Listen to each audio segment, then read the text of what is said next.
দেখুন, পুলিশ প্রশাসনের জন্যেই এত দূর অবধি ঘটনাটা গড়িয়েছে। প্রথম দিন থেকে আমরা যে কথা বলছিলাম তা আজকে প্রমাণিত সত্য। সিবিআই এর ওপরে আদালত ভরসা রেখেছিল, সিবিআই এর ওপরে সাধারণ মানুষ ভরসা রেখেছিলেন, কিন্তু সিবিআইও কোথায়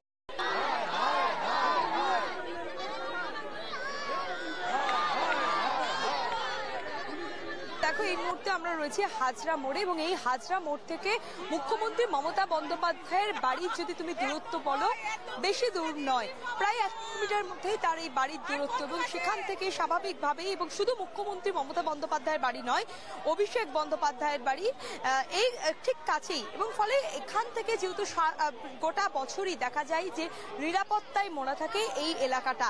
এবং আজকে